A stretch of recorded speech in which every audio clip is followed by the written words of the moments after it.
Well, it is Red Sox and Yankees. Here we go again from Yankee Stadium for the first time in 2007. The Yankees have taken the field as we check out the Red Sox starting lineup, brought to you by New England Dodge Dealers. Julio Lugo leads it off at shortstop with Kevin Youkilis at first base. Big Papi David Ortiz, a designated hitter. Manny Ramirez in left field. J.D. Drew in right field. Mike Lowell at third base. Jason Varitek, the captain, does the catching. Coco Crisp back in there tonight for the Red Sox in center field, batting eighth. Dustin Pedroia bats ninth at second base. The starting pitchers are brought to you by Panasonic, and on the mound tonight for New York is Andy Pettitte. This will be the fifth start of the season, the seventh appearance for Andy Pettitte. 1-0, that win coming against the Minnesota Twins. Of course, last week against the Red Sox, pitched very well. 6 1/3 innings, 8 hits allowed, and a couple of earned runs. When he left that ball game, it was a 5-2 score, but the Red Sox won it 7-6. He also pitched in relief in that series. The pitching was so devastated at Fenway Park that Pettitte came in for an inning on the 22nd. Lifetime against the Red Sox, 13-5. That's in 22 starts. The Yankee defense is brought to you by New England Ford dealers. They're 12th in the league with 17 errors in 20 games. Alex Rodriguez at third base, Derek Jeter the shortstop, Robinson Cano at second, and Doug Mankiewicz at first. Left to right, Hideki Matsui, Johnny Damon, and Bobby Abreu, and Jorge Posada back behind the plate for Andy Pettitte. Umpiring crew, Brian Runge has a plate tonight for the men in black tonight. Bruce Fremming at first base, Rob Drake at second, and Mike Winters, the umpire, at third. Where available, this telecast can be heard in Spanish by selecting the SAP button on your television remote. Enjoy the game. Buenas noches, amigos. Andy Pettitte ready to work with the game's first pitch. And Julio Lugo takes strike one. Lugo starts tonight hitting at .234, no homers and 5 runs batted in.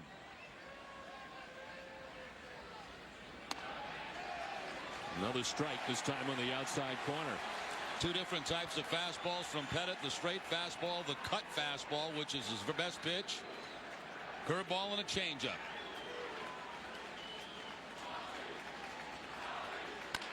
Lugo chops it towards Jeter, charging.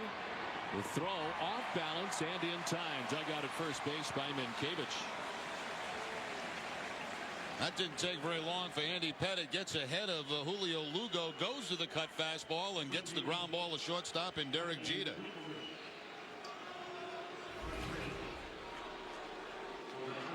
Jeter playing it with both the glove and the hand. The throw's a little bit off, but Mankiewicz, as we know, a very good defensive first baseman, makes the play for him. One down for Kevin Youkilis. Youkilis taking ball one from Pettitte. As Youkilis 5 for his last 12 of the last 3 games. Overall hitting at .274 with a home run and 5 runs batted in. Against lefties, he's hit at just .188 so far this season. As he starts off ahead of Pettitte now, 2-0. The Red Sox are 14-7 and have the best winning percentage in the major leagues. They start tonight at .667. They've increased their lead in the American League East to 3 games with yesterday's victory over the Baltimore Orioles. It's the largest advantage since the 3.5-game lead in July of last season. And the earliest lead the Red Sox have had since 1995. After the very good start.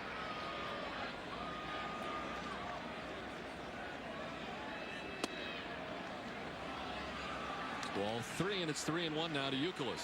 Well, about 12 o'clock this afternoon, I didn't think we'd be playing this game tonight. It was really raining hard in New York City, but it had stopped, and just kind of a dank night here at the stadium. Runs it inside, ball 4, and Youkilis down to first base with a 1-out walk. The Red Sox have the first base runner of the night. There's a look at that raw evening, and right now it's just overcast, thankfully.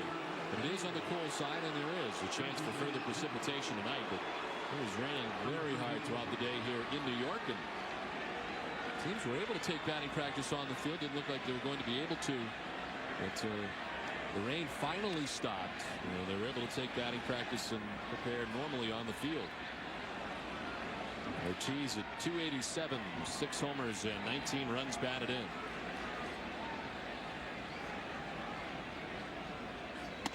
We mentioned it last week in Boston when Pettit was pitching, and we'll mention it again tonight. You have to be very careful at first base because Pettit has one of the best pickoff moves in all of baseball.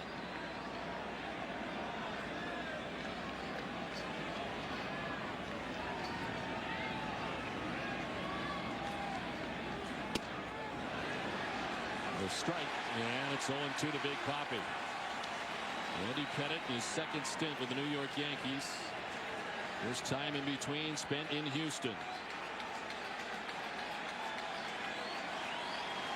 Ortiz with pretty good numbers against the lefty.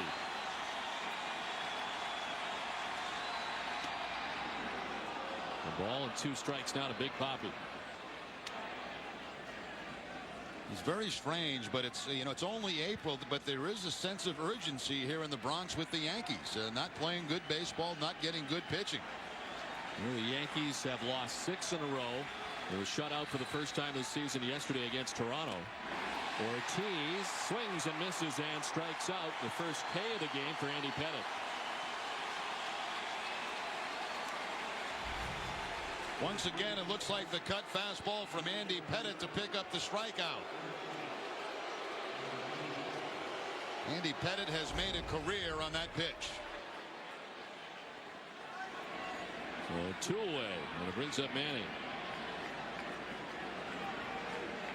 Manny 1 for his last 16. And batting still under 200 at 192. Seems so strange to see that batting average. 2 homers and 11 runs batted in. Started all 22 games now in left field for the Red Sox so far this season. Has not had a day off.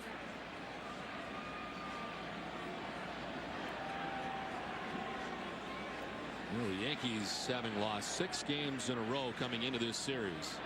Losing last night in the major league debut of their young 20-year-old Philip Hughes, who started here last night. They did not pitch terribly, but a 6-0 win for Toronto.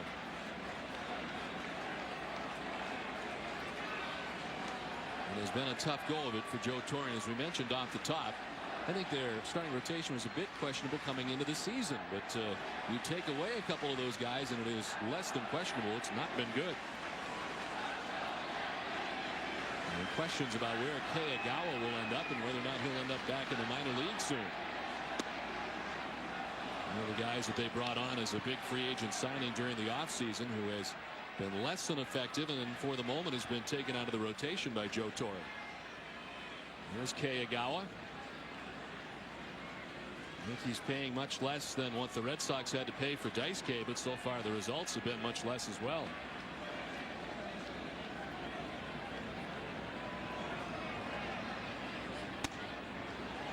The strike, and it's 3-1 now to Manning.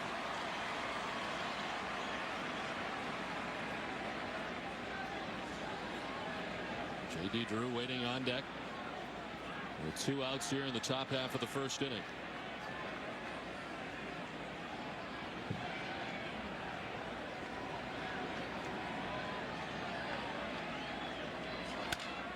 The center field in for a hit. Youkilis up to second base. On the single for Manny Ramirez, who had been just 1 for his last 16, but's got a base hit to begin tonight. Yeah, but he's been swinging the bat much better over the last 2-3 games. You know, he got robbed of a home run in Baltimore, and of course, one way to get hot is against a guy that you've had great success against. And of course, Manny has had tremendous success against Andy Pettit. Takes the 3-1 fastball, shoots it up the middle for the base hit.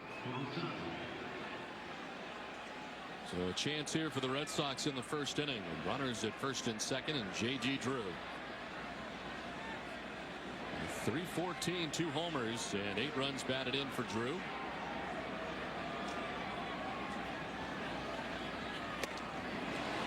Swing and a miss as Posada was coming out of the crouch to grab that one. The key matchup is brought to you by Killian's, and for J.D. Drew, he's 6 for 11 against Andy Pettit.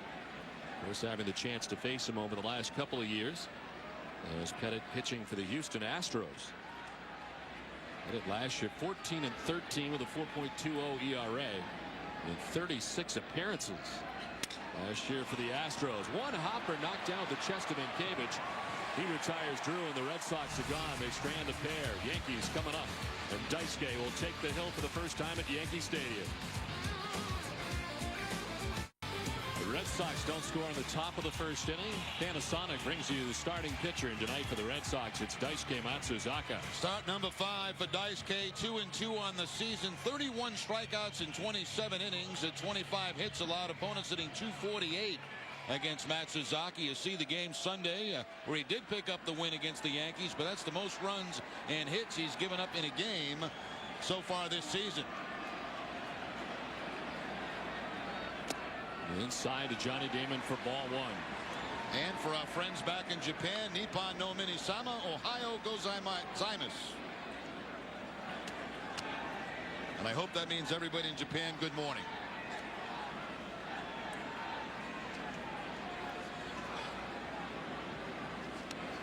Johnny's settling himself in here as Daisuke settles himself in on the Yankee Stadium mound for the very first time.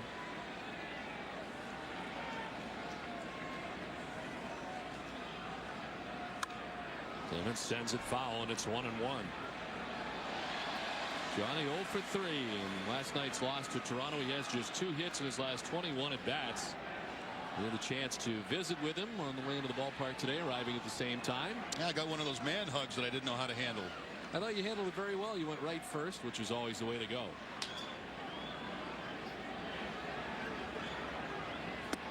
Waves at that pitch, fooled, and it's 1-2. Change up from Matsuzaka to quickly get ahead of Damon, 1-2. We've seen more change-ups from Daisuke than we have split-fingered fastballs. That's the gyro ball there. That tumbling effect on the changeup. Strike 3 call. Damon is rung up as he looks back at Brian Runge. Daisuke had 7 strikeouts last time he faced the Yankees. It's a cut fastball from Matsuzaka. Damon thought it was inside and low, and he may have had a beef. Might have been both.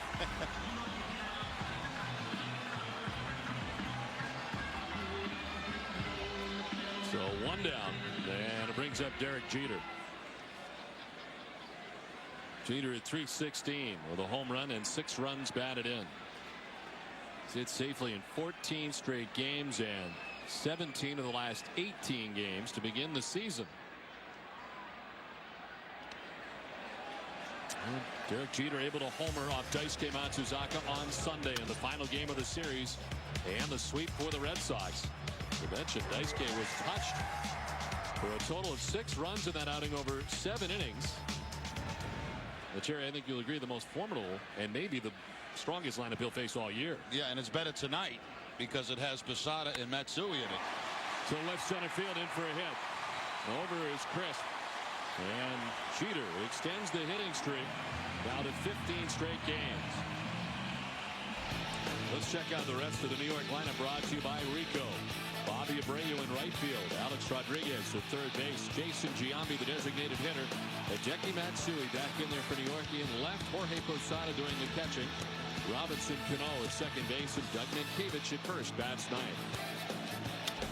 Well, a slider from Daisuke Matsuzaka right out over the plate, and Derek Jeter picks up the base hit up the middle. So Jeter has now faced him 4 times. He has 2 hits, including the home run. Bobby Abreu, the batter. Abreu hitting at .278 so far in the season, with a home run and 13 runs batted in.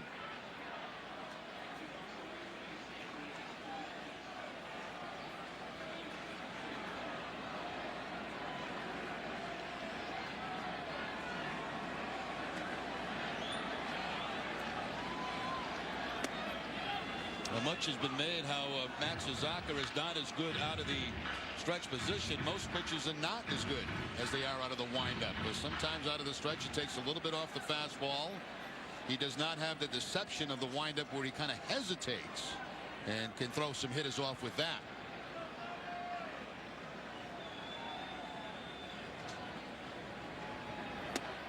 Abreu taking the strike, and it's 1-2. Last year, he led all major leaguers with 124 base on balls. He's now reached the 100 walk plateau in 8 consecutive seasons, beginning in 1999.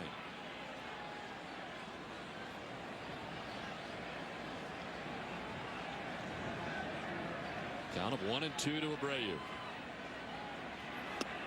Waves at that pitch, completely fooled, and he strikes out. 2 Ks in the inning so far for Daisuke. Now that looks like the changeup again from Matt Suzuki. He's thrown a couple of dandies in this game so far. It's a very strange changeup because it's directly over the top, and he kind of turns his wrists over, which makes that ball tumble down and away from the left-handed hitter.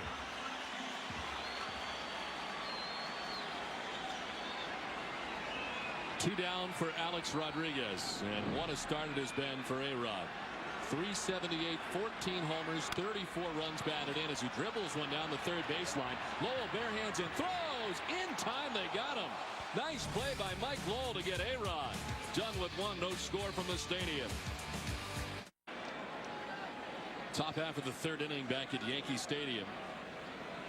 Red Sox and Yankees are scoreless. Andy Pettitte back on the mound. He's thrown 36 pitches through the first 2 innings as Julio Lugo leads it off for Boston. I would like to say hello to Basil Matacek.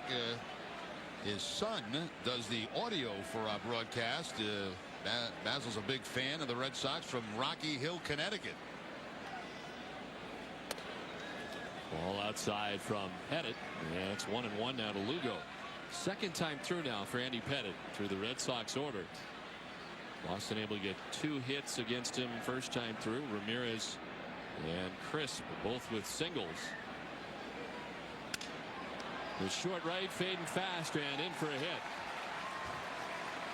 Let's check back in with Tina Cervasio. Here is a little message for just the kids. It's time for the 4th annual Sunwise with Shade poster contest. It's for kids all around the country. And yesterday in Baltimore, I talked to Shade Foundation founder Shonda Schilling about what she wants kids to get out of this contest. Trying to make it a learned behavior for the kids. So I use an example of, when we were younger and our parents smoked, it was the go back and agitate them to stop. And that's what these kids are doing. They're going home and they're getting ready to go out to the pool and they go, Mom, you forgot my sunblock. So they're big sponges at this point. And I can change the behavior. We can change the behavior of the kids. And it's just going to be something that in 20 years, they're going to say, we didn't wear sunblock back then. Kids are asked to design a sun safety themed poster, and the posters must be sent to Shade Foundation to postmark by May 10th. Kids all over the country are eligible. You can get more info at shadefoundation.org, and New England State winners will get an opportunity to meet Curt Schilling. Don? Okay, Tina. Julio Lugo has led off the inning with a single, and Youkilis now batting with a count of 2-0. Posada heading out to talk to Pettitte. Boston Red Sox baseball on NESN is brought to you by Play Auto, Olympia Sports, the official sporting goods retailer of the New England Sports Network, and by Dunkin' Donuts. First time tonight, the Red Sox have had the lead runner on against Andy Pettitte. They do in Julio Lugo.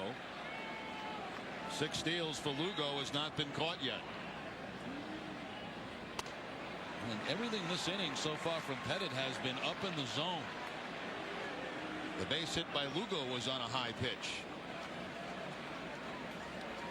And it gets a new baseball from home plate umpire Brian Runge.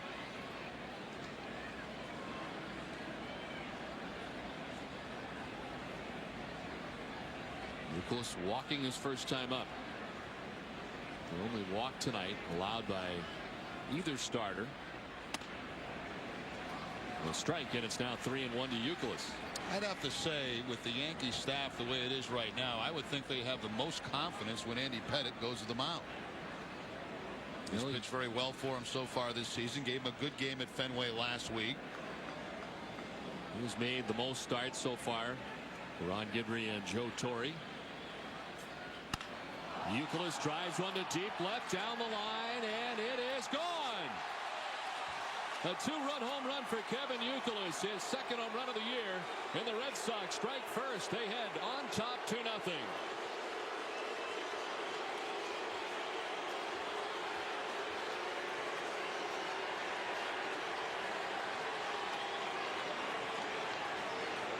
Well, Kevin Youkilis has been hot, and he stays hot. A walk back in the first inning. Now he gets the cut fastball from Pettitte and takes it right down that left field line for his second home run of the year. The second given up by Pettitte this season.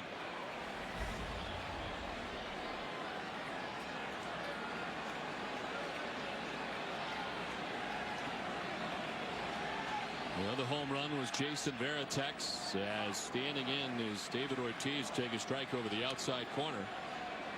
So the Red Sox on a 2-run home run by Youkilis draw first blood on top 2-0.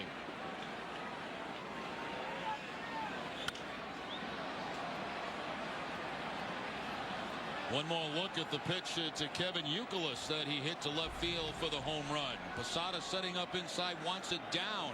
It's a cut fastball, but it doesn't go down. It stays right about thigh high.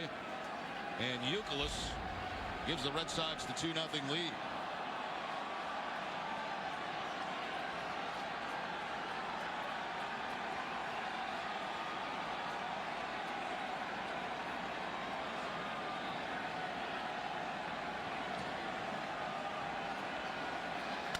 Ortiz after the 0-2. Cano deep at second base, throws to first for the out. One of the rare times you did not see the shift on David Ortiz. They had Jeter playing him to pull, but on the left side of the infield, Cano ends up making that play. That's normally in a spot where that shortstop makes the play because he's pulled over. One down for Manny. His single to center field his first time up. We're talking about the Yankees pitching and how many problems they've had. They've already had 3 starting pitchers make their major league debuts in the first 20 games of the season. Kayagawa, Chase Wright, Phil Hughes. The last time they had 3 starters make their debut this early in the season, you got to go back to 1955, when the St. Louis Cardinals did it in their first 13 games. It has been a tough stretch. The Yankees have used 9 different starters.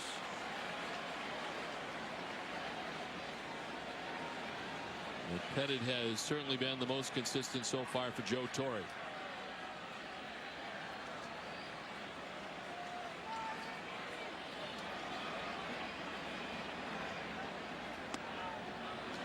Ball, and it's 1-2 now to Manning. Here are the numbers and the 9 different starters for New York. And the number of starts they've made, Pettit at the top of the list with 5. And they just got Wong back. A lot of those guys probably belong in the minor leagues. Not ready for the prime time yet. The 50th pitch for Pettit is slowly grounded to Jeter, off balance and dug out at first by Minkevich. 2 down. Before the new Spider-Man swings into a theater near you, he's spinning his way into Sunday's Boston Globe. Just pick up this Sunday's Globe for a free poster of the one, the only Spider-Man. That's this Sunday, April 29th, only in the Boston Globe.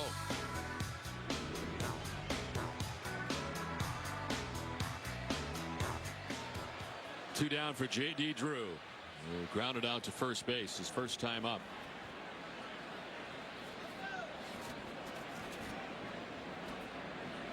With all the starters and starters not pitching well for the Yankees relievers lead all the major league teams with 83 combined relief appearances with the first 20 games of the season. The Yankees are only the 2nd team in the last 19 seasons to go this far into a season without recording a save, which is truly remarkable. And off the top, as we talked about Rivera's problems, and Mike Myers has had problems of his own, giving up a grand slam to Carl Crawford and having all kinds of problems getting lefties out. And Mike Myers is here for one reason only, and that's to get lefties out. Well, I mean, it was so bad last weekend in Boston that they had to bring Pettit in to pitch an inning on a day that he would normally throw on the side. He's made 2 relief appearances. So that's, that's very rare for this time of season. And as far as Rivera goes, I mean, he has not been able to get into a groove because he's hardly pitched. The Yankees haven't been in a lot of situations to save games. Of course, he blew the one in Boston. He's blown a couple this year. But the fact is, those guys got to get out there consistently. A drive to right for Drew, but Abreu moves over and makes the catch that ends the inning. There was a drive earlier. It was a 2-run home run for Youkilis. Boston on top. Dick Ebersol, Susan St. James here at the ball game tonight. Let's say the dedication to their field last season in Boston under their son's Teddy's name. Ted ever saw Red Sox fields, and in a great spot. Susan's a Red Sox fan. I think Dick's a Yankee fan. And of course, their son Teddy was a great Red Sox fan. Yes, they check it first, and Bruce Fleming says that A-Rod did not go around. But as I'm looking at this rotation, this means Bruce Fleming will have the plate tomorrow. How many times do you think he'll get hit with foul balls? I don't know, but I'll be watching it on TV. I hope it's not early. It puts him in a foul mood.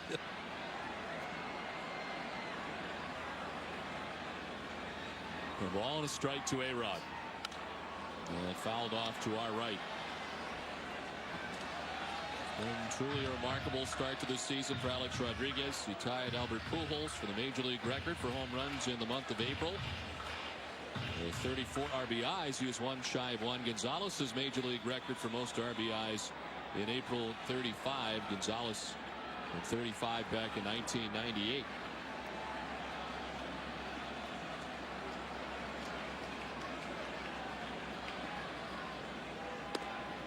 Outside, and it's 2-2. We mentioned last week A-Rod not as high a leg kick this year as he's had in the past. Much better balance at the plate, seeing the ball better, and not afraid to use the opposite field.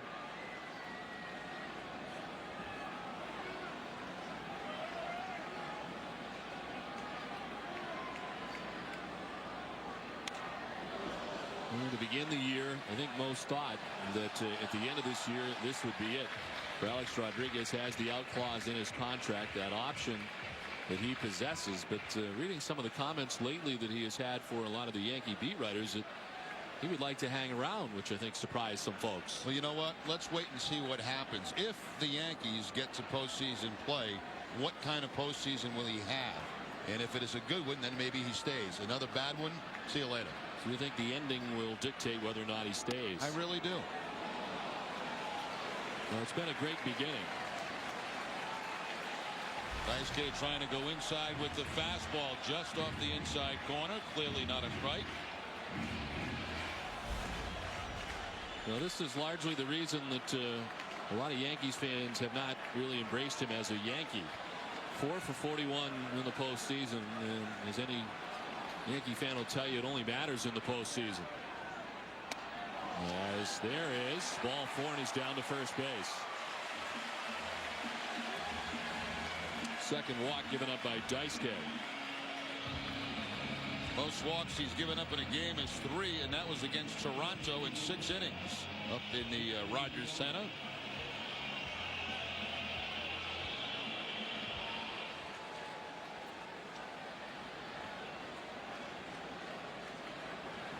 There's Giambi, who was singled to left field his first time up. Combination of Jeter and Giambi, 5 for 10. The rest of the team 5 for 21 against Daisuke.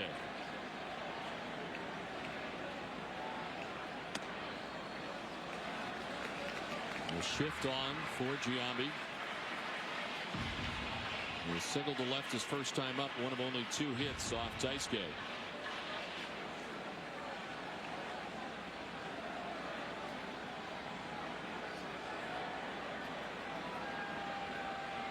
Rodriguez bluffed at first and now retreats to the bag.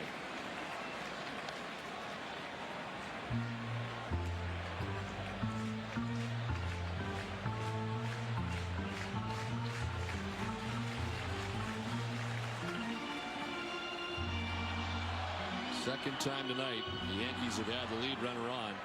Giambi on with a single in the second. He didn't advance.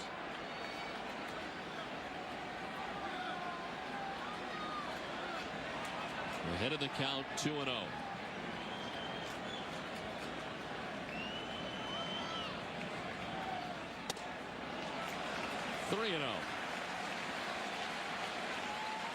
I think one thing Daisuke will learn is that there's more between pitch noise in this ballpark than any place in the big leagues.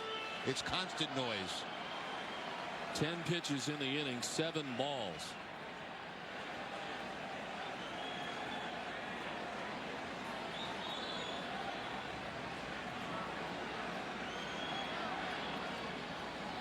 Giambi taken all the way, and he takes ball 4. So back-to-back walks all of a sudden for Daisuke Matsuzaka.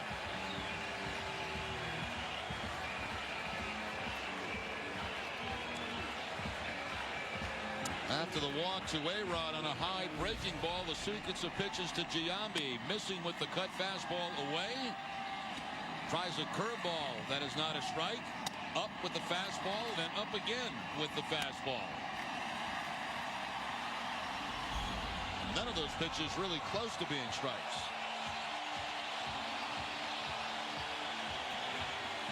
Well, you want noise, they got noise.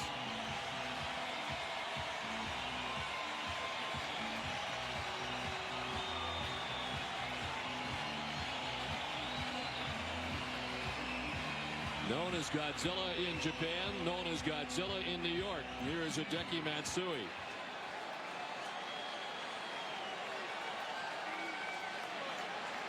In a first and second nobody out situation. Slicing it foul to the left. First pitch fastball challenging Matsui. Matsui just a little bit tardy on the 91-mile-an-hour fastball.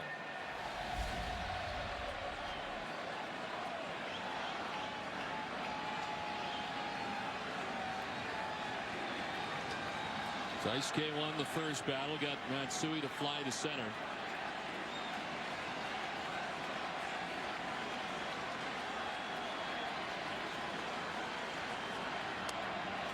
Not close, and it's 1-1. And a lot of pitches up high this inning from Matsuzaka.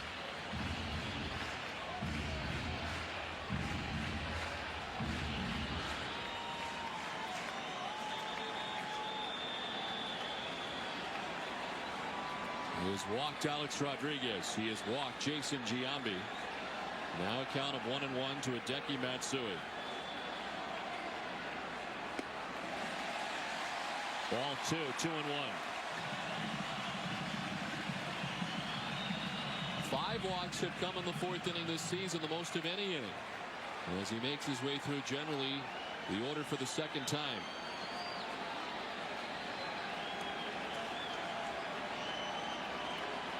His walk high is 3, did that at Toronto. And has tied it tonight.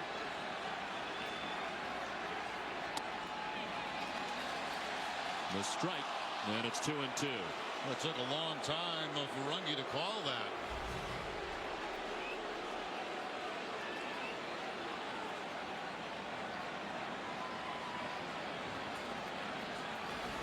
Still hasn't called it. Not really. I thought McClellan was the slowest of the strike calls, but Brian Runge's right there with him. Posada waiting on deck.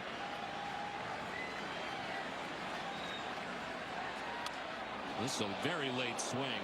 And sharply back into the seats. It looked like Matsui there was expecting something off speed from Matsuzaka, and he was very defensive with his swing just to foul it off and have another pitch to look at. But it's almost like he was expecting some type of breaking ball, a changeup.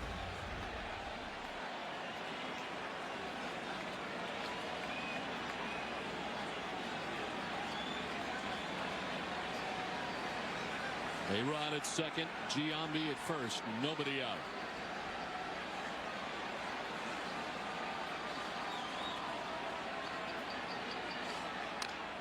Matsui sends it foul, right down by the shoe tops.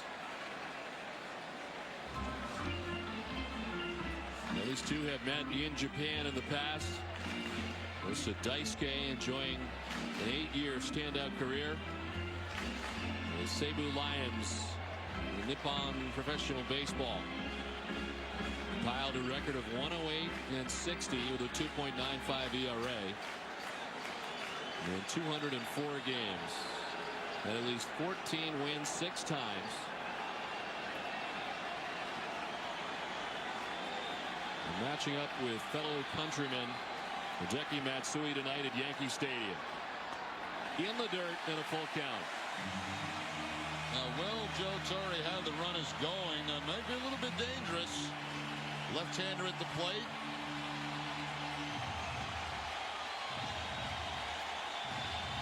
Daisuke thinking it over behind the hill. Yankee fans doing what they can to rattle Matsuzaka. Welcome to Yankee Stadium, Daisuke Matsuzaka.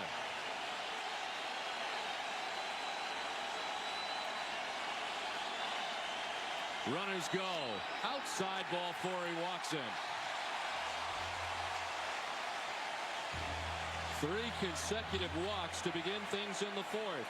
And a 3-2 changeup it looked like. So right now Matsuzaka having a tough time finding the strike zone with any one of his pitches. His fastball, his curveball, his slider, and now the changeup. And the runners were going 3-2, trying to put some pressure on Daisuke. This happened April 17th as well. He walked 3 in an inning against Toronto. He's done it tonight on a much larger stage. Bases loaded for Jorge Posada.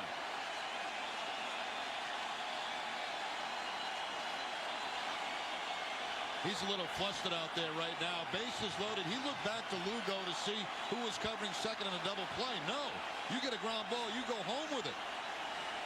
He's going to back off and try to get it together. Lugo pointed, no, you're going to go home if you get a ground ball.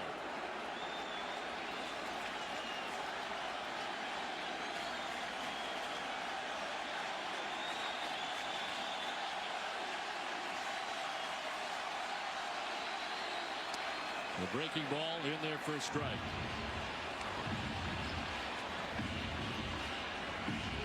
Seven grand slams for Posada in his career, .310 average. With the bases loaded. A-Rod at third, Giambi at second, Matsui at first.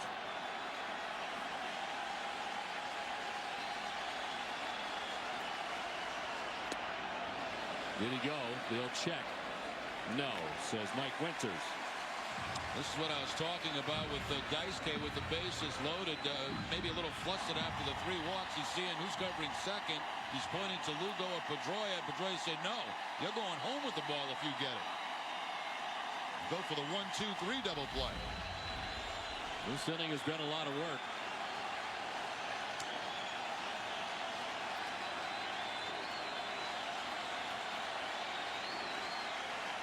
The 1-1. Bloop back to third, short left. Manny coming hard. He will dive and not get it. A-Rod had to wait. He breaks now for the plate and scores. The Yankees are on the board.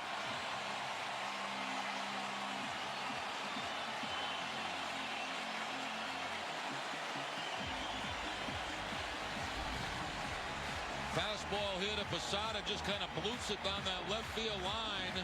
And Manny makes a heck of an effort on this. He'll go into the slide, but he'll clearly trap the ball. And fortunately for the Red Sox, that ball didn't get by him. I mean, nothing wrong with the effort by Ramirez. He took a good route to the ball, just couldn't get there in time.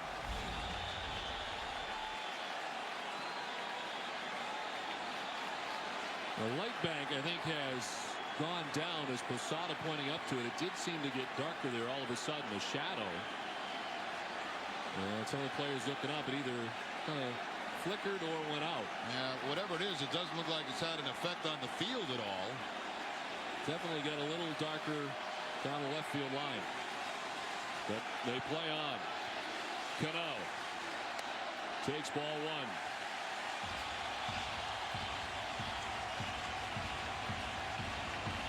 A lot of work in this inning for Matsuzaka. So far, 23 pitches, the 3 straight walks, and the RBI base hit for Posada. Still without a recorded out.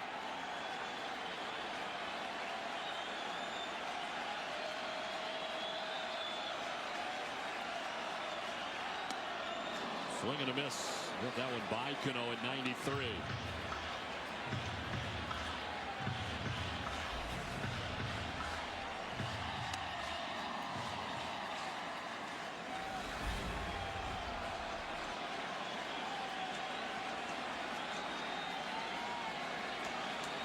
Cano struck out in the second inning.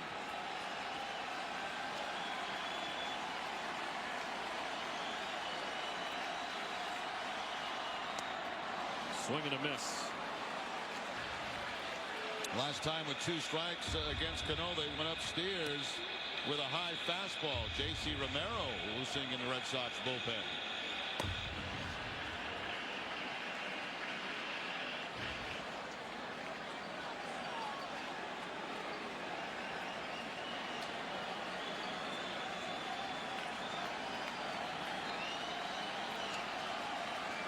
One and 2 to Robinson Cano. Bases loaded, nobody out. They elevate, and it evens at 2 and 2. Second inning, when Cano was at the plate, the high fastball for the strikeout. He chases it. He did not chase the last one.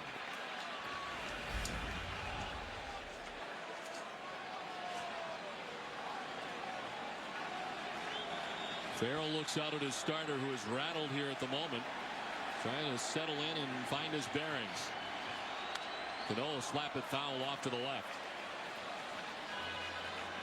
We saw that brief spell of being rattled earlier this season. Mentioned the outing at Toronto in which he'd walked 3 in the 4th inning.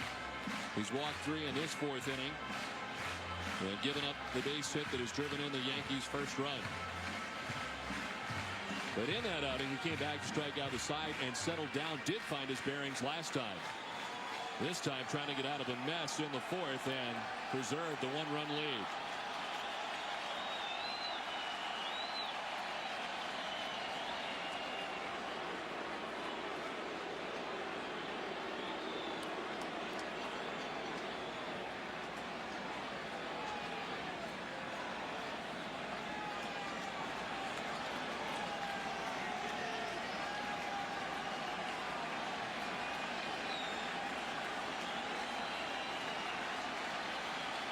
Now Veritek out to talk with him.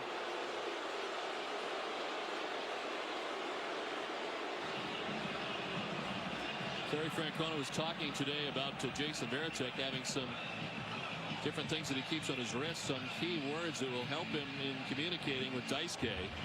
But didn't go to the wrist that time, just went out and talked with him with what he could. The language barrier is certainly an issue, but for the most part, Jason said it hasn't been.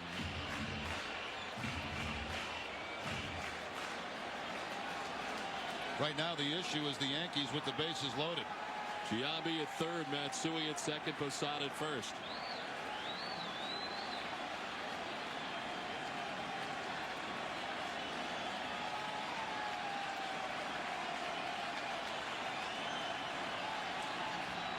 Cano with a swing and a miss.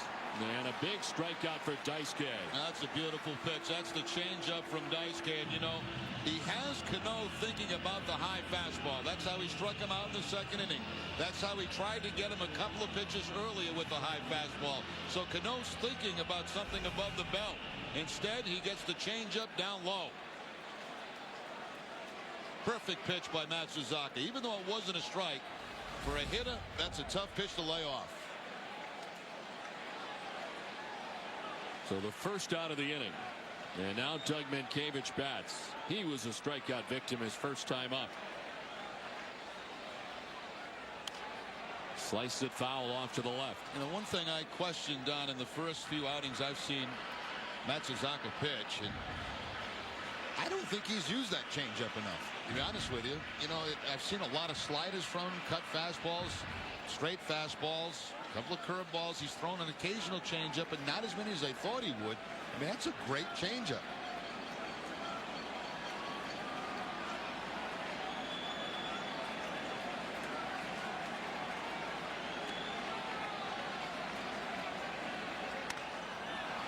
Popped up from third comes Lowell. Another big out for Daisuke, and there's 2 down. Got that one coming on a cut fastball. Mankiewicz hearing the boos from the Yankee crowd. You see the little spin on this fastball. That's to Cutter. And straight up in the air for Mankiewicz to Lowell. So 1 out away from getting out of a big pile of trouble.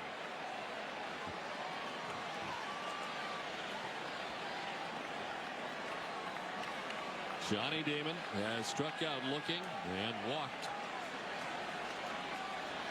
Getting his third look tonight at Daisuke Matsuzaka.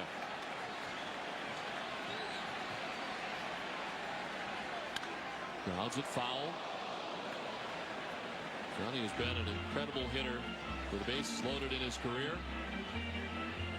Over 400, but so far this season is 0 for 3.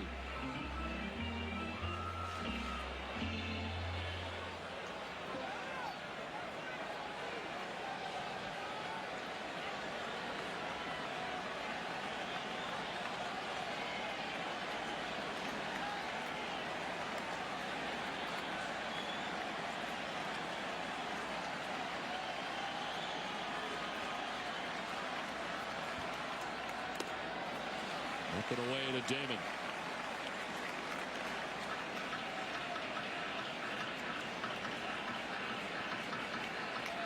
Jeter waits on deck.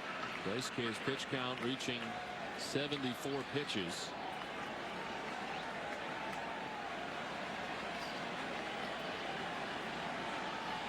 Need some more time as he goes off the backside to work on the cleats.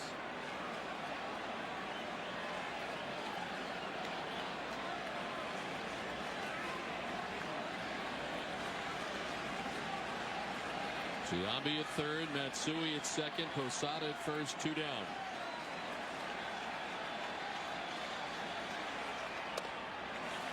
Two and one.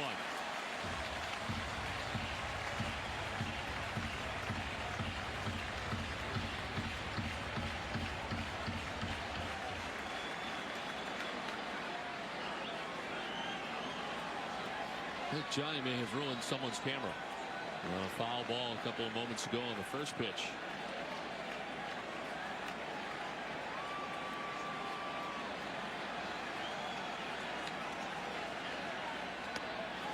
Outside, 3-1 to Damon. No place to put him.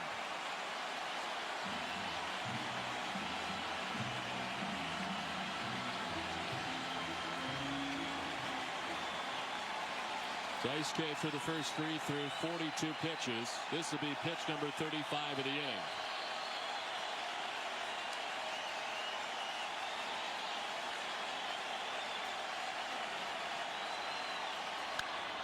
Damon sends one foul, and it's a full count.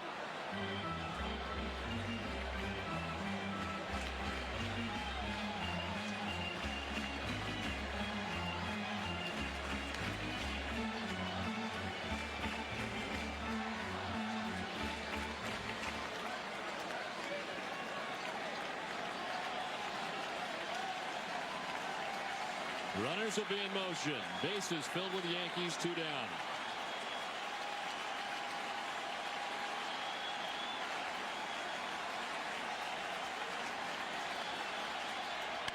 Damon lifts it to right. Drew coming on. It'll fall for a hit. From third comes Giambi. Behind him is Matsui. The Yankees take the lead. That was like a half a swing by Johnny Damon.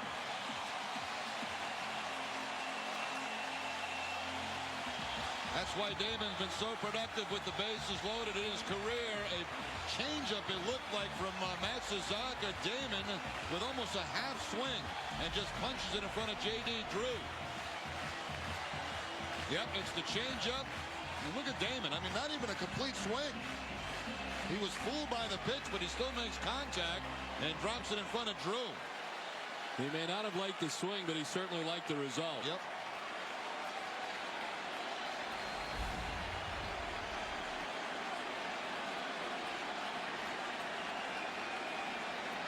So New York on top now, 3-2. All 3 walks that Daisuke allowed have come around to score.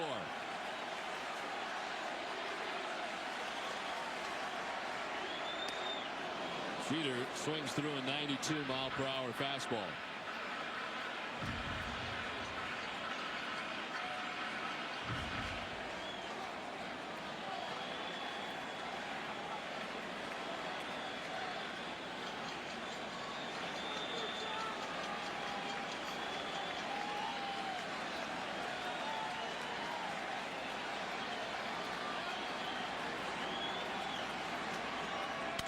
On the ground through the vacated right side. From third comes Posada.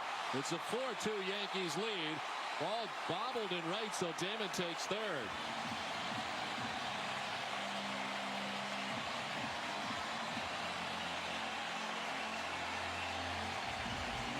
Derek Jeter just reaching out and punching a cut fastball from Matsuzaka to the opposite field.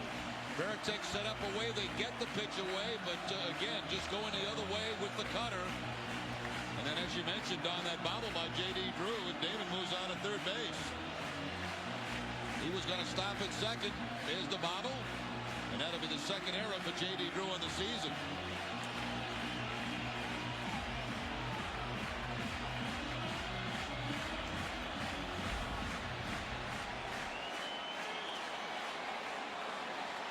Ninth man to bat in the inning for New York.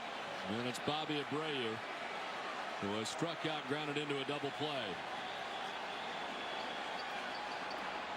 Now, this has been a very strange inning. I mean, Matsuzaka really kind of sailing along in those first three innings. Looked very sharp.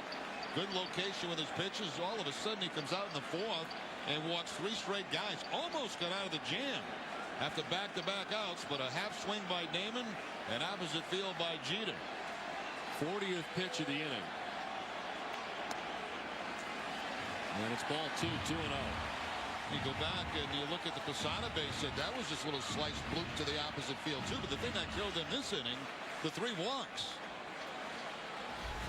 This is the first hit to drive in a run. Posada that going down that left field line. Good effort by Manny, but couldn't get to it.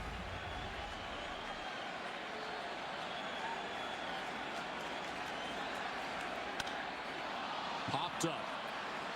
Into the left, shallow Ramirez. Makes the catch that ends the inning, but the Yankees score 4 times in the inning to take a 4-2 lead. 4-2, the Yankees on top now as Dustin Pedroia leads it off. A long wait for Andy Pettitte. A 32-minute wait. As the Red Sox see the Yankees score 4 times.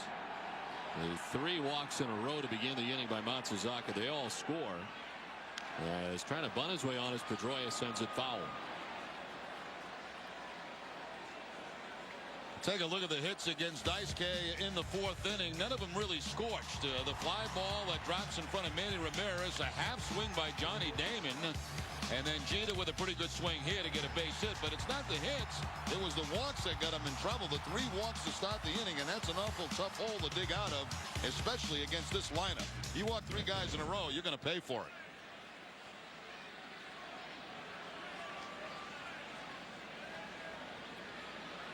Well, meanwhile, Pettitte has retired 6 batters in a row after the 2-run home run by Kevin Youkilis in the 3rd.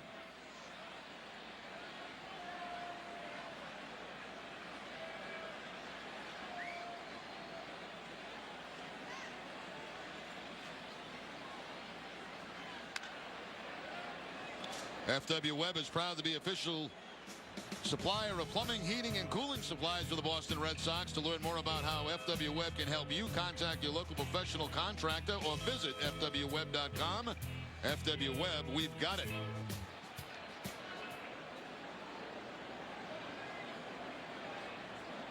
Pettitte ready with an 0-2 pitch to Pedroia. Well, Dustin lining out to right field, and Bobby Abreu his first time up.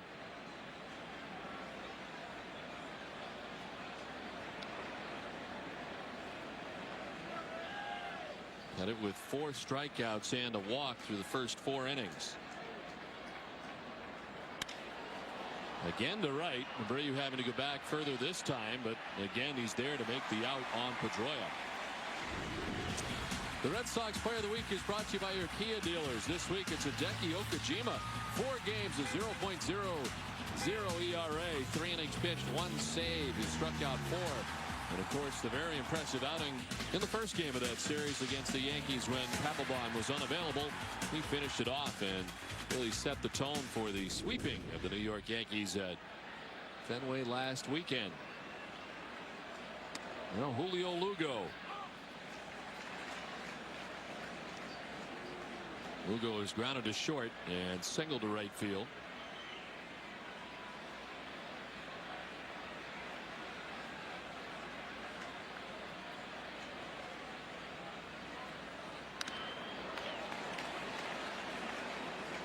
Quickly down 0-2.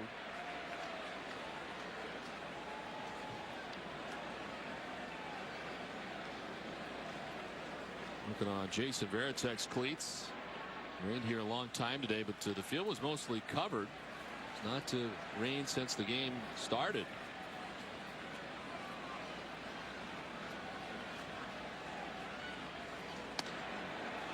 Outside 1-2. Well, Andy Pettitte away from the Yankees for 3 seasons. After some extremely good years when New York was a 21-game winner back in 1996 with the Yankees when he went 21-8. Slap foul off to the right. And of course, his career beginning as a New York Yankee, a 22nd round pick back in 1990. And broke into the majors with the Yankees in 1995. Stayed here through the 2003 season. Or signing as a free agent with the Astros for the last 3 years, but now back in New York.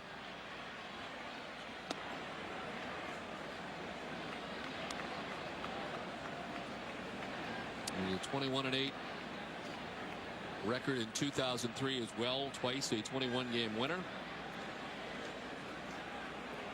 And very good in the postseason as well. And so far, the most reliable start of the season for Joe Torre. Full count now to Lugo. This is one of those times, too, for Yankee fans. You want to see Pettitte 1-2-3. The Red Sox get him back in the dugout, get that offense back up.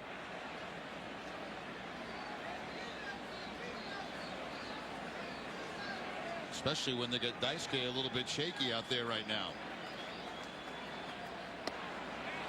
And a walk to Lugo. So the second walk given up by Pettitte tonight. Tonight, following Red Sox coverage, stay with Nesson for Sports Test with Catherine Tabbitt, presented by FW Webb. Homer and Frank Webb's Bat Centers. Among the topics tonight, the Patriots are preparing for tomorrow's day 1 of the NFL draft, and former BC baseball and now Virginia Tech manager discussing the tragedy in Blacksburg and returning to Boston. That's Sports Test with Catherine Tabbitt tonight, following Red Sox coverage, live in HD only on Nesson.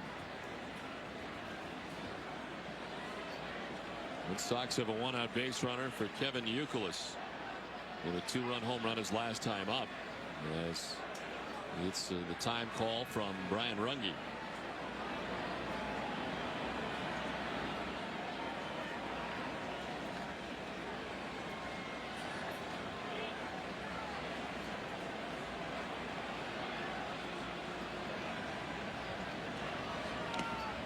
In the dirt and gathered by Posada.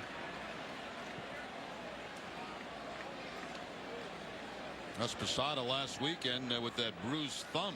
Took him out of the lineup for a couple of games against the Red Sox.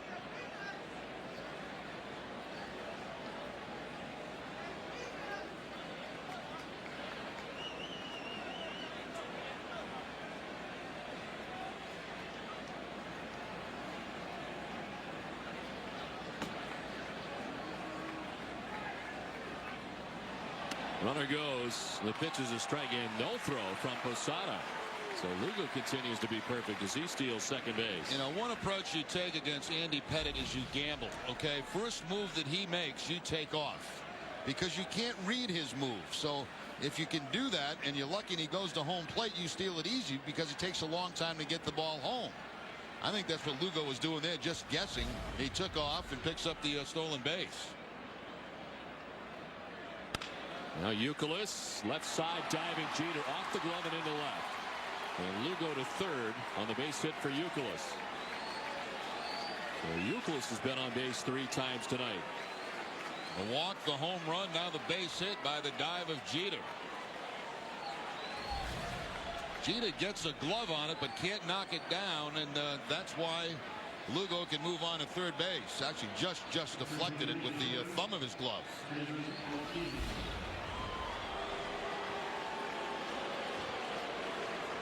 So first and third, 1 down. Ortiz 0 for 2 tonight. He struck out in the first inning, grounded out to second base in the third inning.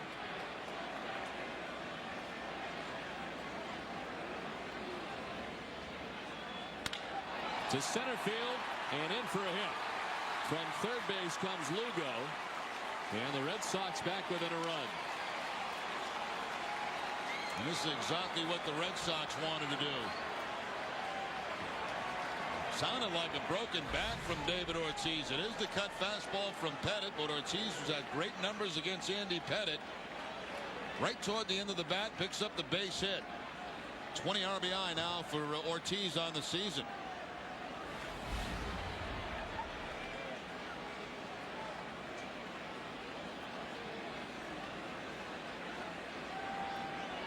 Well, Pettit had the long wait coming into this inning, some 32 minutes.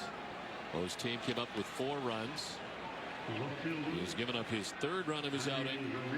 With 1 out here in the 5th, Ron Guidry has been to the mound to talk with him. Youkilis at 2nd, Ortiz at 1st for Manning.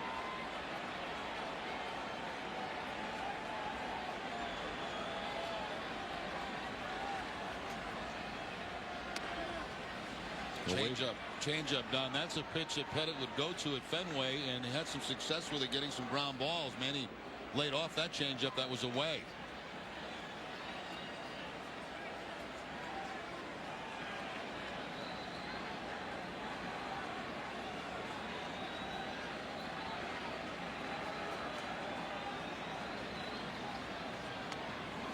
In the dirt, 2-0.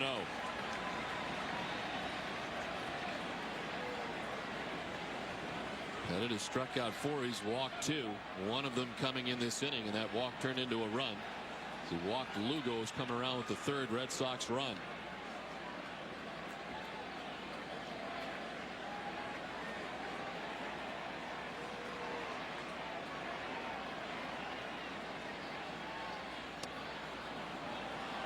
Ball 3, and it's 3-0.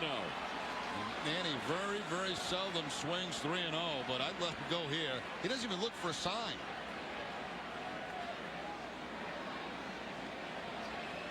I'm sure there are times Francona would like to see him swing 3-0. He's had 2 chances at 3-0 this year and has not yet swung. And does not this time. It takes ball 4.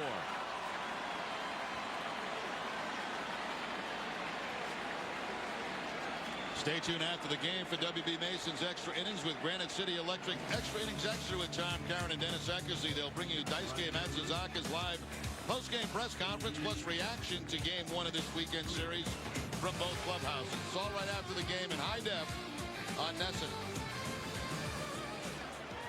Bases loaded for Boston with 1 down. Youkilis at 3rd, Ortiz at 2nd, and Ramirez at 1st. Through with a swing and a miss.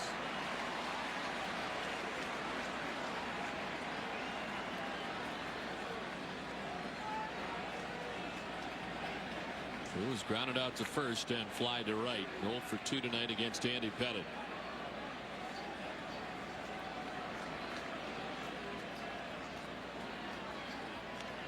In the dirt, and Posada with a nice play. Able to block it. Ball and a strike now to Drew.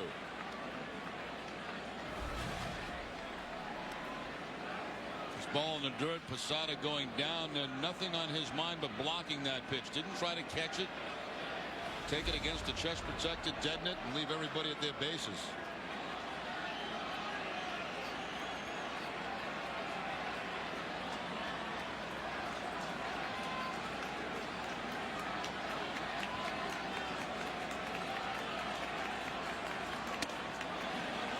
The strike that time, and it's 1-2.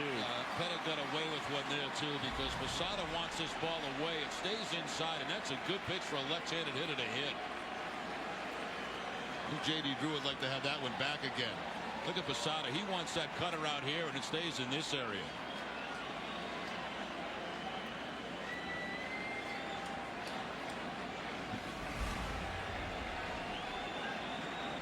So it is 1-2 to J.D. Drew. Ron Guidry, Joe Torre.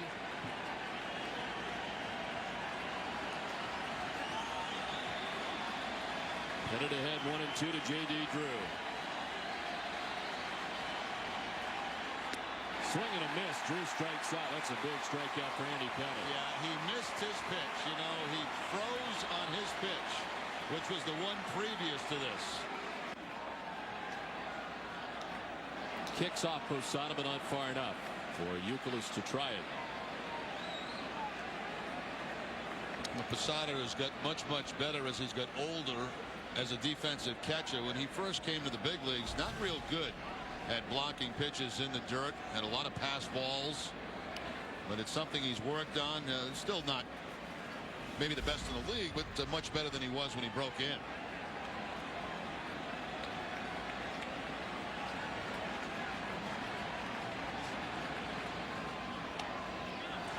It's off Posada, and it's 3-0. So Pettit's got himself in a hole here. Bases loaded with 2 outs, and he's behind Lowell 3-0.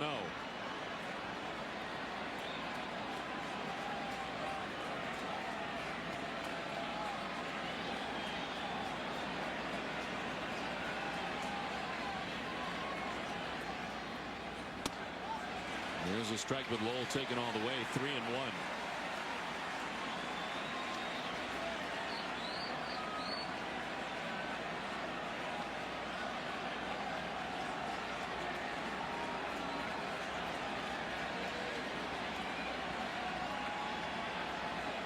Posada and Pettit this inning not on the same page.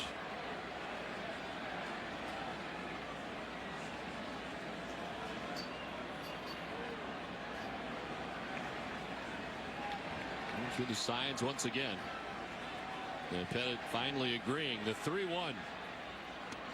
Ball 4, he walks in, and the game is tied. From third comes Youkilis. Pettit walks in a run.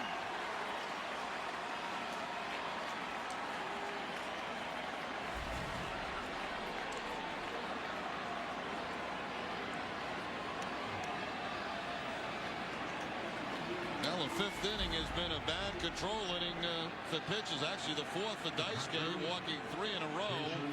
And now Pettit here in the 5th with 3 walks in this inning, and the last one to bring in a run. About to throw his 30th pitch of the inning and his 95th of his outing. So the pitch count rising for Pettit as he deals with Varitek. Makes the breaking ball for strike 1. There is action too out in the Yankee bullpen. And who else? Scott Proctor. Scott Proctor.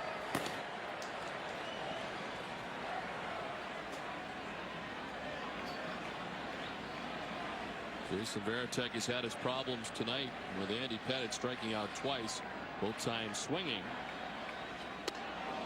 And he straightens him up this time. Well, last week Jason Varitek able to get to Andy Pettit with a home run. The opposite field shot into the bullpen. As part of the Red Sox victory on Friday night.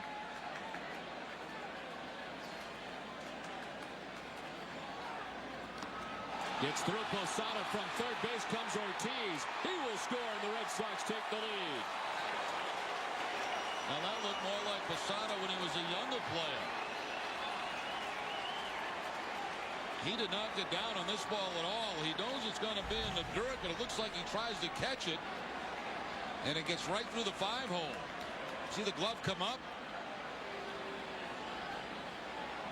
So after doing a very good job of blocking a lot of pitches at this at bat, not a good effort there by Posada.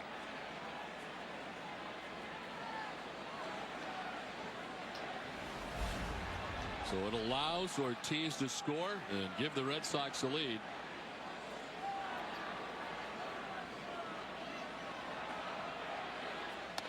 The pitch up and away now to Varitek. How did they rule that? They have not, as far as we know.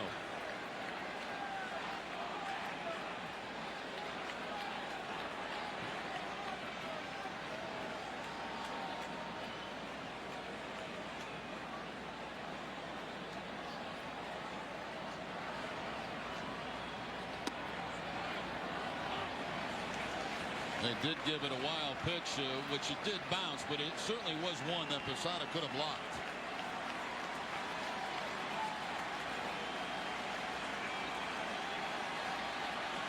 Second and third.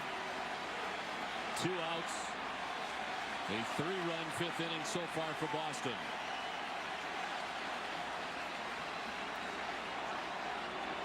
Well, they've been going back and forth quite a bit this inning, and now we'll talk face to face.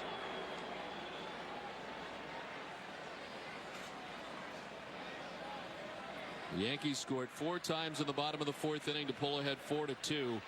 Andy Pettitte has given it right back here in the 5th, and then another. With the Red Sox on top now 5-4. He's run his pitch count up. This pitch will be the 100th of the night for the left-hander. Yep, Torrey knows his bullpen's going to be in the game probably in the 6th inning, if not earlier. As it has been all year. Varitek with a swing and a miss, according to Posada, but Varitek got a piece. Now the ball came back and hit Varitek, but it hit him while he was in the batter's box.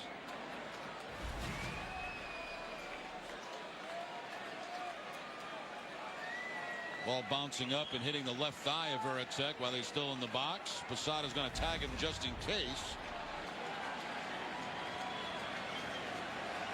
So we'll do it again at 3-2.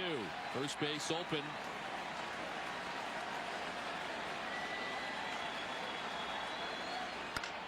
On the ground, foul.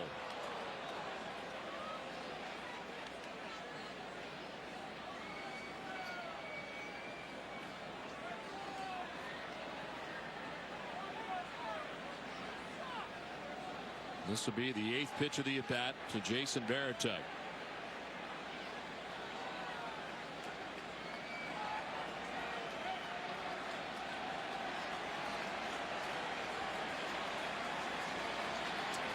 You having trouble seeing him or not? Yeah, it almost looked like you're saying I'm having trouble seeing the signs.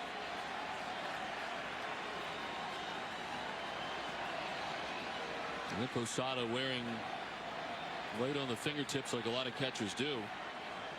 So he's got some tape on there or nail polish, tough to tell. 3-2. Ball 4, he walks in. That is the 4th walk of the inning given up by Andy Pettitte, and here comes Joe Torre.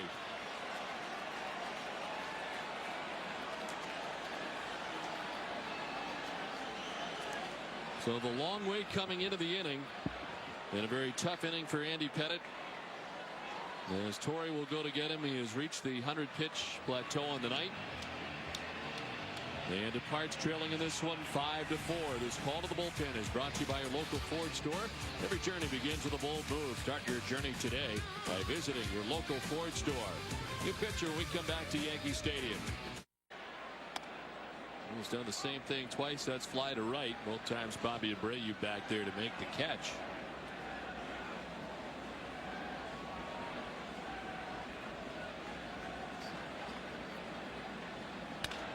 On the ground as to his left moves Jeter to throw out Pedroia for the first out of the inning, and we check back in with Tina Cervasio.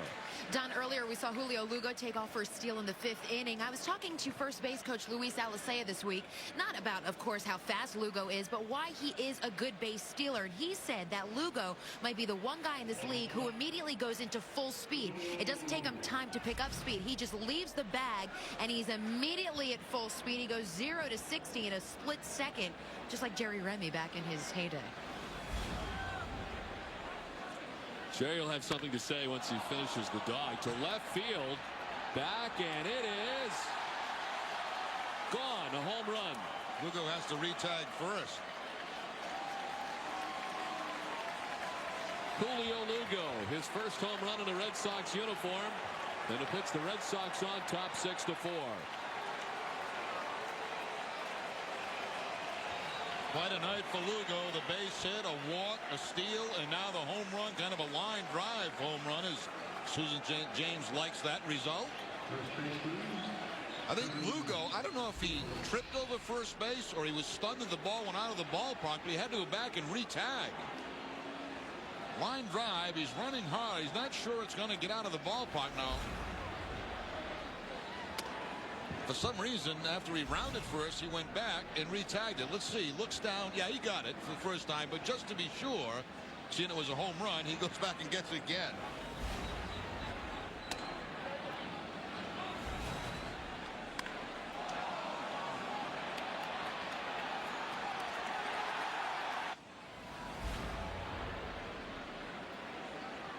So Julio Lugo has put the Red Sox on top 6-4. As Youkilis, who homered earlier, sends one foul off to the right.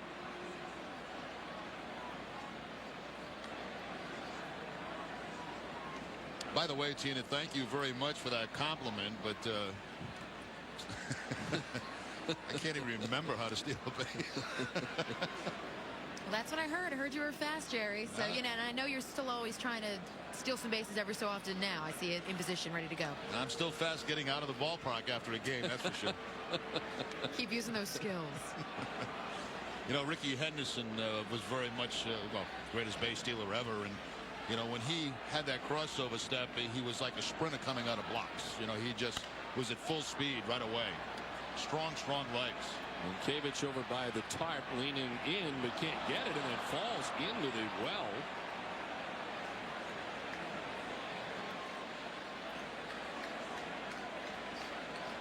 And Kavich all right.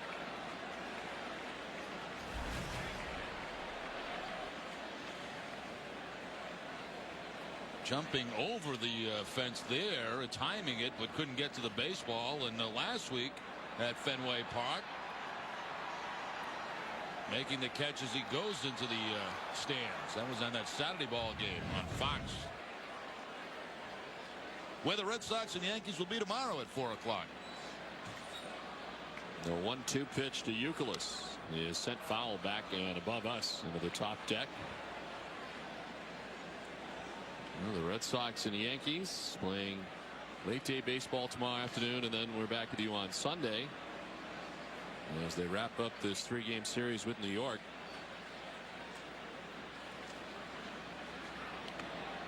It'll be Tim Wakefield here tomorrow afternoon, 2-2 against Jeff Karsten's 0-1. And then on Sunday, Julian Tavares against Chin-Ming Wong. I think you see the state of the Yankee pitching. A great example, I think, in this game. It's only the 6th inning.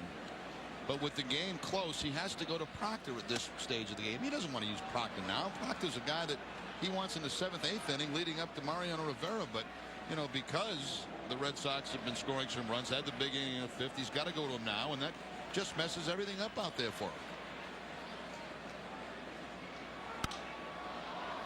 In the air to right center field. Damon is over and makes the catch. Well, the inability of the starters to get past the 5th or 6th innings has really been a problem all year long. And Torrey hopping out of the dugout, in fact, to 6 or more innings has only happened 6 of 21 games this season.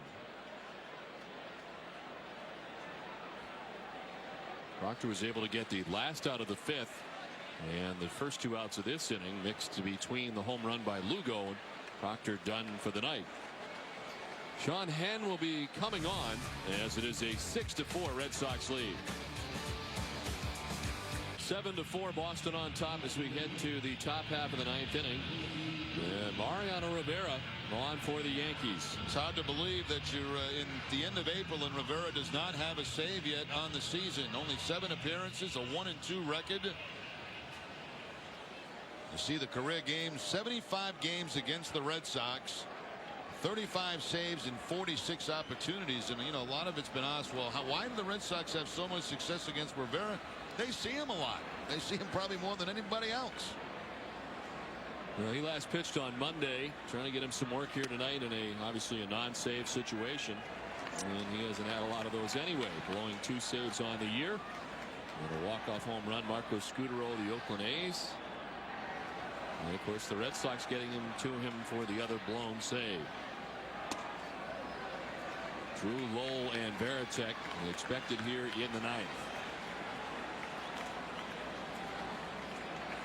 JD looking for his first hit of the night. He's grounded out twice, fly to right, and struck out. Only team that Rivera has faced more than the Red Sox, the Baltimore Orioles, has 82 appearances against Baltimore. But you got to remember also all those postseason games the Red Sox have played.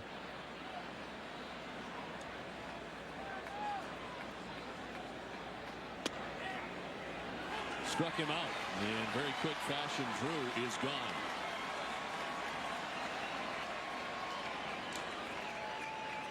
Well, last Friday night at Fenway Park, Rivera in a very tough night. That pitch up in the zone, Varitek. Coco Crisp with a cutter down that first base line. And a Of course, we had Alex Cora with a bloop base hit in that ball game, also off Rivera with the drawn in infield.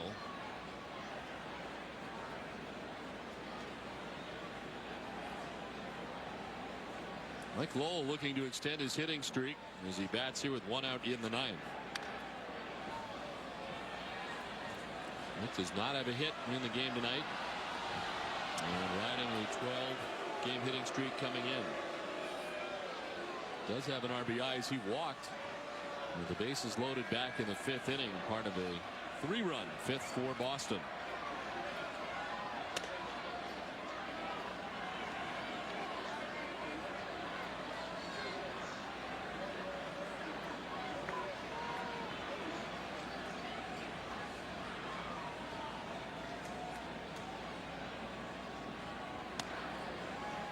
Inside again, and it's 3-1 now to Lowell.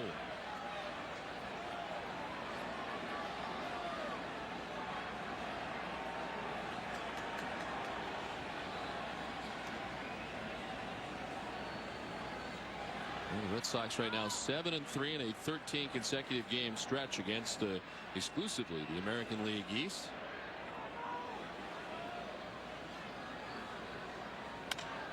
Softly lined into right field, and Lowell extends the hitting streak. Well, after 4 at-bats not getting a hit, Lowell with a base hit here in the top of the 9th inning extends it to 13 straight games. He did have a walk with the bases loaded back in the 5th inning, and what the Red Sox hope is his last at-bat picks up that base hit to go to 13.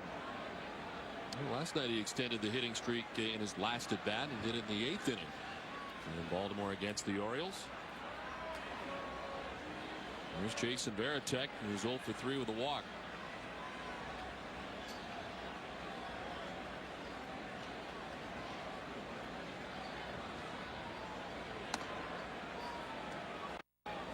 Well, so far, very good work from the Red Sox bullpen again tonight. Timlin going an inning, allowing no runs. The same for Hideki Okajima.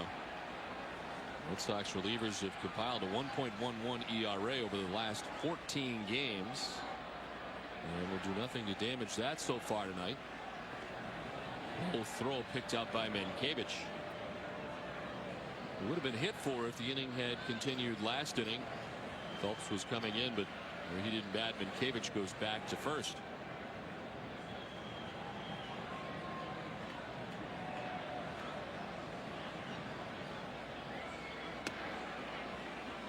Outside, 2-0.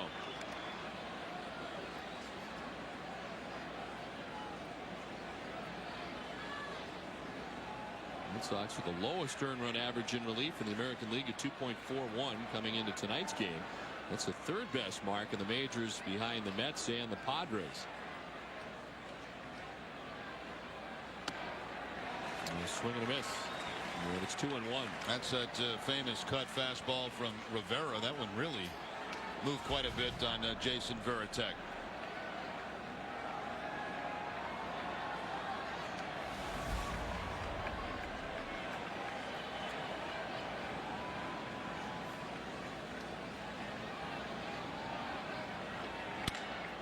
Into center field, a base hit. And over comes Damon to play it, but it's 1st and 2nd with 1 down. And Red Sox got something going against Rivera here in the 9th. Now you see Rivera not able to be consistent. They wanted to go away with this cut fastball, but it got a lot of home plate. After getting him down and in on one, they try to go outside corner, and Varitek with the hit up the middle.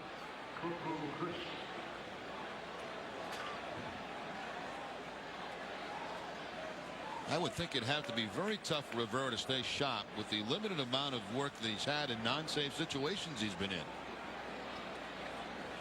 That adrenaline doesn't pump quite as hard in these situations as when he's out there with a 1 or 2 run lead. It is truly amazing that he has not got a save at this stage of the season.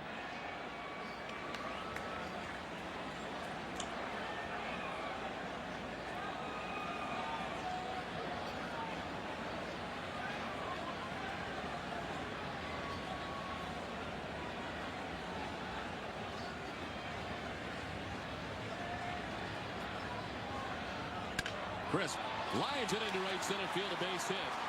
Lowell being waved around. The throw goes to second as Varitek goes to third. The Red Sox take an 8-4 lead. You know, it's so strange, Don. I mean, Rivera made it look easy against J.D. Drew with a number of low fastballs, and then since that time, Lowell with the base hit, a bad pitch to Veritek, and now Coco Crisp gets the cut fastball that's out over the plate. So he's just having a lot of trouble consistently finding his spots.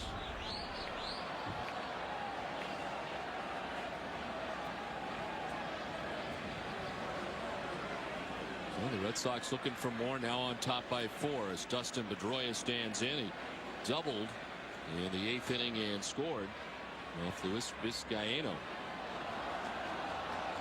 He wanted to go crisp. Ooh, almost got him.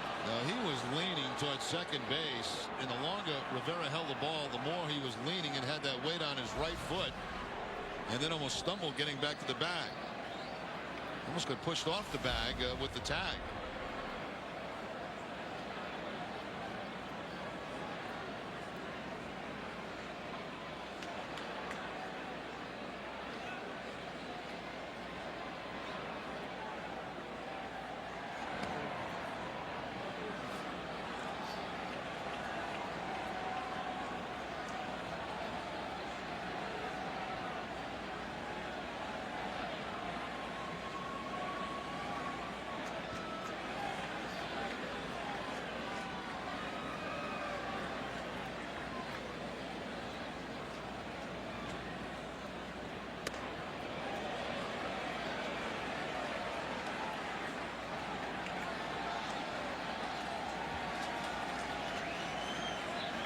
Veritek at third, Crisp at first with 1 out.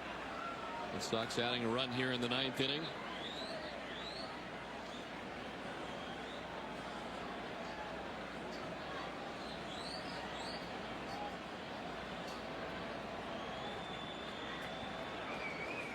Just give an idea of the struggles Rivera's had. Last April was his highest ERA he'd ever had in April. That was a 3.72.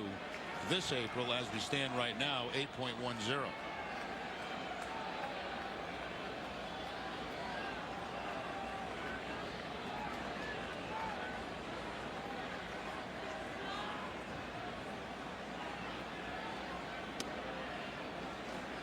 Ball high, and it's now 2-0. Rivera ended up with a total of 34 saves last year. Highest total of saves in any season at 53 saves back in 2004.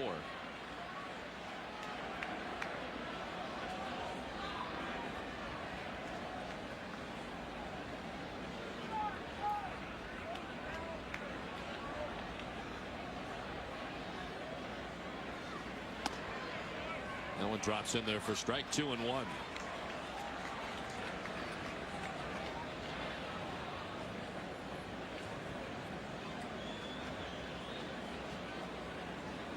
Rivera striking out J.D. Drew to begin the inning. And then the single by Lowell, single by Veritek, and the single by Crisp to drive in a run. And it's the Red Sox on top 8, 4 runners at first and third. Another check, and they almost got him again leaning in the wrong direction. That's almost a gimme for Crisp. You know, I mean, the game's not out of hand. It's only a 4-run lead. And he knows that if he can get a good jump off Rivera, because Rivera's slow to the plate, he can pick up a steal. But Rivera, aware of that, makes a number of throws to first base.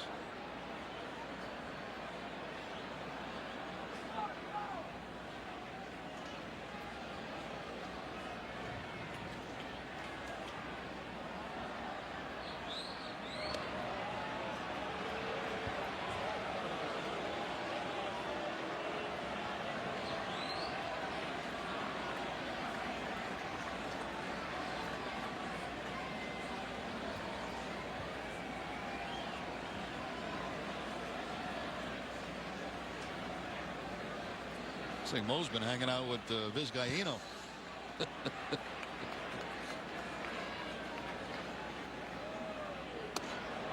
Inside, Pedroia ducking back out of the way.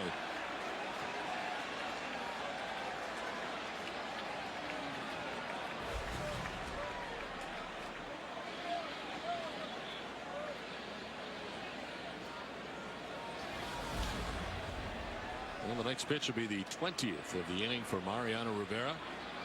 As Josh Beckett looks on. Hackett not pitching in the series this time. It'll be Tim Wakefield tomorrow and Julian Tavares on Sunday. And Chris Beckett with the victory, now 5-0 on the season. He's able to beat the Orioles in the second time he's ever faced Baltimore. There goes Crisp. Finally, it's a swing and a miss for Pedroia. The throw is high, and Crisp able to steal second base. So I was talking about, Don, you know, a lot of closes, most of them you can get good jumps on, and it's just a matter of time. Chris picking the right pitch, and when Mo didn't throw to first base, and it really no problem at all stealing this base at second. So Coco with a steal tonight picks up his third. Should include Papelbon on that list too, as a guy you can steal on. Sure. Infield in all the way around now for the Yankees with one out in the ninth.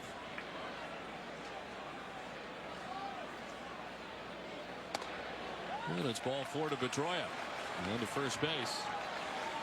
Fourth straight batter to reach. And this will bring, I was going to say Guidry, but it looks like Torrey coming up. Yeah, he's making a move. And you know, this is not what he had hoped for. He hoped to get Rivera in for a nice little clean inning to maybe get some confidence back. And ends up being a disaster for him. So the questions still continue for him.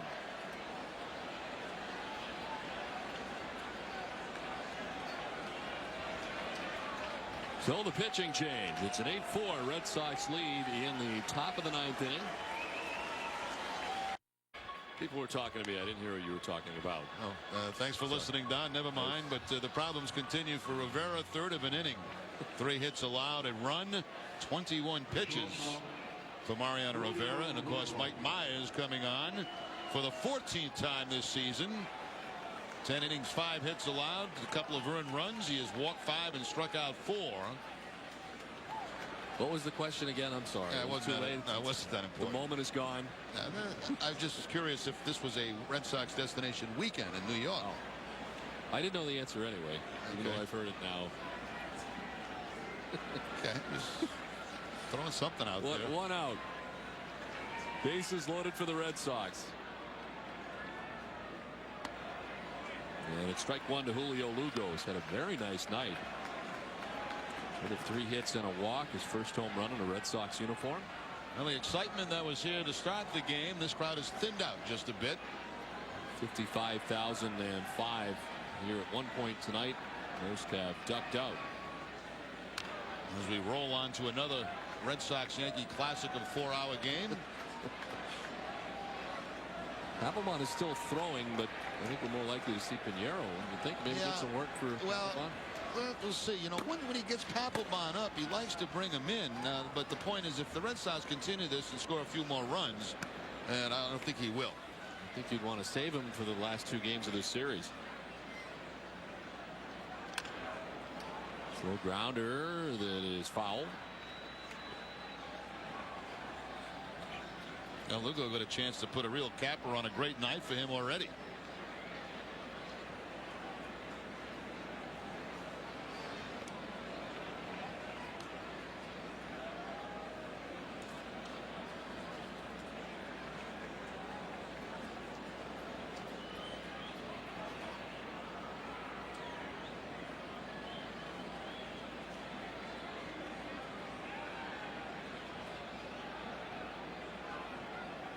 Myers throwing 2 innings in the game last night. Very long for him.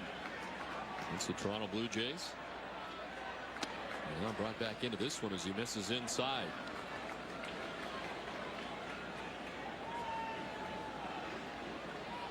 Season high 2 scoreless innings for him. He allowed 3 hits and a walk as part of the loss to the Blue Jays last night. Faced only 1 batter on Tuesday.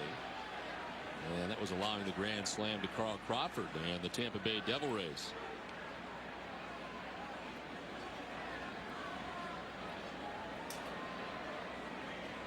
Took the loss against the Red Sox, also one of the losses last weekend.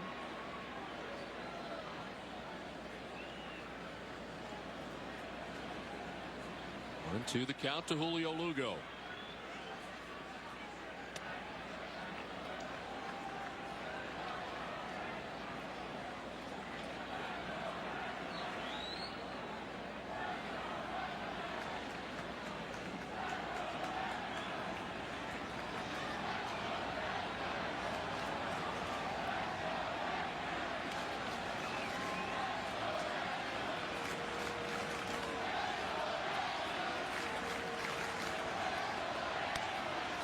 fouls at foul. Mostly Red Sox fans are here right now.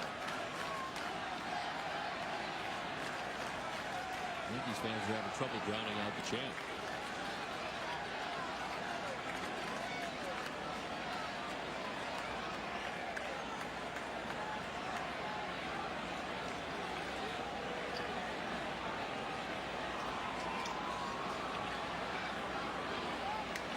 Two and two the count.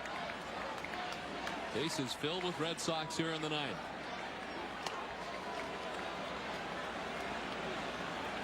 Full count. There's still just one out in the inning. And Kevin Youkilis waiting on deck. That one out came to the first batter that Mariano Rivera faced. And J.D. Drew, struck him out since then. 3 straight hits and a walk for the Red Sox. Ball 4, making another walk. And a run comes in from third. Red Sox lead at 9-4 as Veritek will score. I'll tell you what, I can't wait to read the New York papers tomorrow morning, because this streak that they're in right now has been dreadful, and this pitching has been dreadful.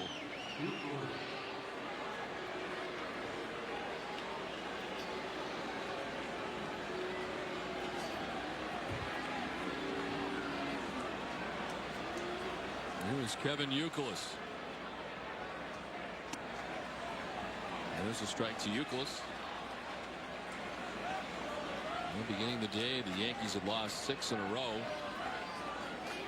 And start the season at 8-12. And in last place to begin the day, Tampa Bay, Baltimore. Sunset foul off to the right.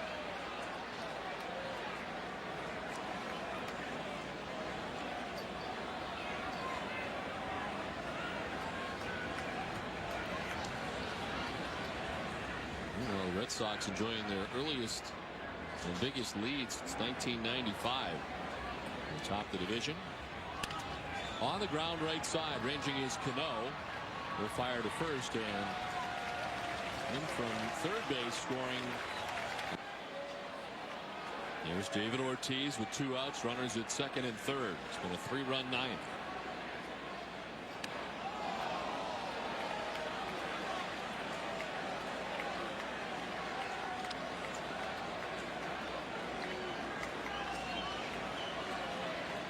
Ortiz against Myers, 11 for 49.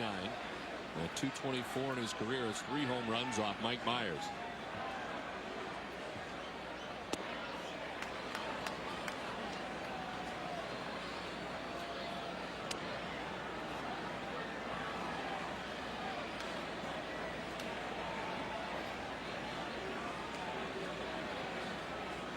And he waits on deck.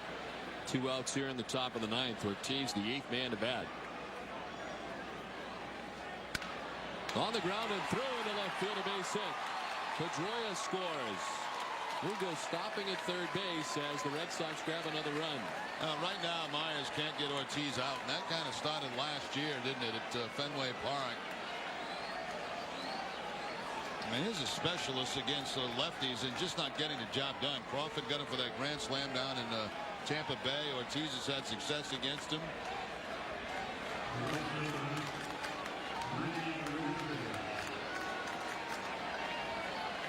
That was one of the things that Terry Francona talked about when Myers left the Red Sox and ended up with the Yankees. It was kind of tough to carry a guy who was just a one batter and out type situation. Yeah, you compare him to, for example, Okajima. Okajima is a guy that you can pitch against left-handers and right-handers because he has that over-the-top splitter and the curveball. Myers, basically, you know, that submarine-style delivery, which is usually effective against lefties, but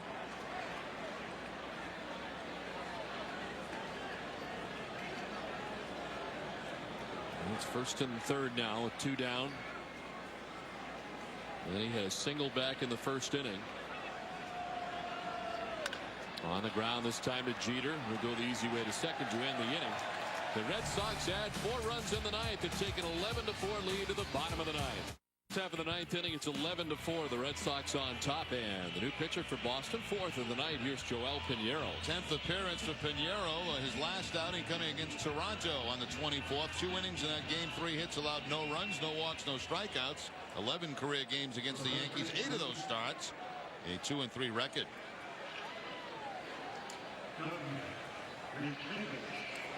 We're here at Yankee Stadium in the Bronx. Don Orsillo, Jerry Remy, and Tina Cervasio bringing you Boston Red Sox baseball in high definition on NESN.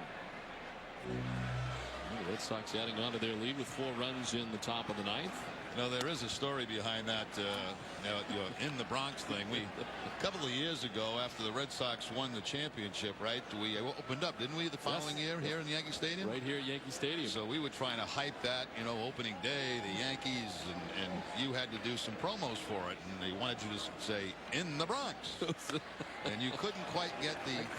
Russ Kennar, great producer, had done a beautiful tease, of course, last year, finishing it up and going into the next season. And he needed me to get into character and really, you know, bring the drama to a fever pitch in the Bronx. In the Bronx. And I just wasn't capturing it. Some 19 tries later, I think we finally got. I still think he was disappointed with the end result, but Pinheiro strikes out Minkevich. Minkevich is disappointed with that end result too.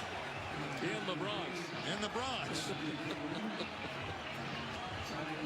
In the Bronx.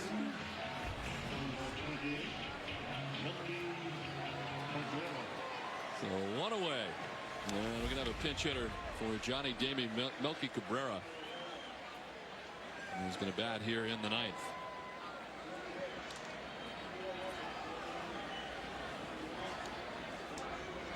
It's amazing how bad pitching can just suck the life out of a ball game, doesn't it? I mean, it's, you know, you really, when this ball game started, Pettit, you know, Dice K, good first couple of innings, and then all of a sudden Pettit starts to lose it. Down comes the bullpen, and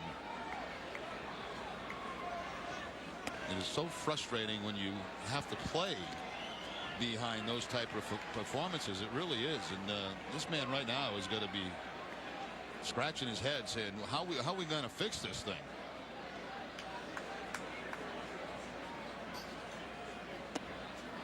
The thing that impressed me tonight about Matt Suzuki is the 6th and 7th, excuse me, the 5th and 6th, after he gave up those 4 runs on, you know, the 3 walks, then the hits, to bounce back and have back-to-back 1, 2, 3 innings and shut him down after that, because it looked like he was losing his cool again for that 1 inning. Cabrera drawing the walk. Well, the Red Sox were hopeful that Daisuke Matsuzaka would bring them many wins against the Yankees, and here tonight he will likely pick up his 2nd win in 2 tries. And you know something, Don, I mentioned this in the open, and I really believe this, that I think now that he's got these first few starts out of the way, you know, the first start, the Fenway home opener, the first Yankee game, the first game at Yankee Stadium. Now I think he can settle down into the season, and there might not be as much surrounding him as maybe there has been for these starts, and I think it's going to be a little bit easier for him. He's taking care of a lot of those firsts. Yeah, it's been a lot, you know, on his plate the first month of the season.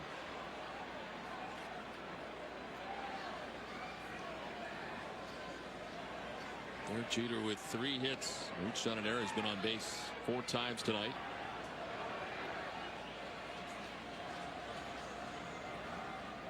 I wonder, as we are watching this for the first time, of course the Yankees have dealt with it with Matsui, the Mariners with Ichiro. Wonder if it lessens throughout the year. I think it will. I really do. Maybe not so much in the first year, but as time goes on. But I think as the year goes on, it will a little bit. I mean, for crying out loud, how many pitches can you have of him coming out of a dugout, or walking to the ballpark, or, you know, running in the outfield, or playing catch? Well, there's got to be interest, because otherwise they wouldn't be doing it. Oh, there's plenty of interest. There's no question about that.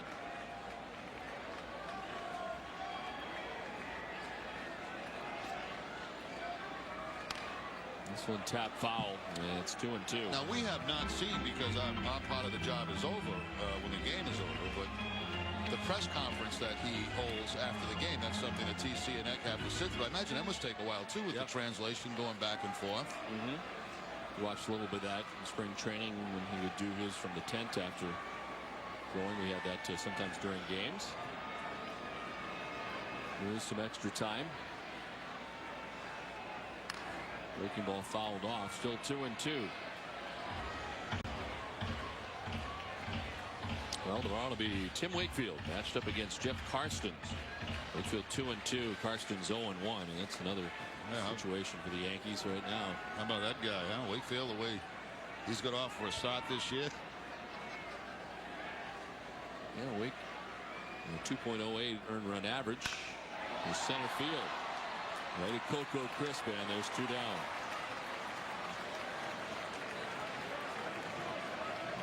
Now Wakefield will get his day in the sun on national TV tomorrow. Missed that series last weekend in Boston against the Yankees.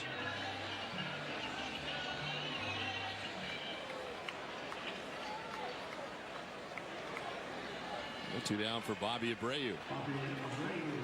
And the sun's supposed to be out here tomorrow in New York. Maybe a shower in the afternoon, but I think the weather's supposed to improve over the weekend. Sunday's supposed to be a very nice day. We'll be back with you on Sunday afternoon. Julian Tavares, Chin-Ming Wong. Although I started to say was it we talked a little bit about it earlier. Jeff Carson starting tomorrow. That would be normally Kei Egawa's day, and he is right now. They're trying to figure out what to do with him. There's some thought that he may go back to the minor leagues and try to figure it out, but he has been lifted from the rotation for now. This one tap back to the mound. Pinheiro fires to first, and the Red Sox win. Well, they've won them all so far against the Yankees this season, and Daisuke's got 2 of those victories as the Red Sox tonight win it 11-4.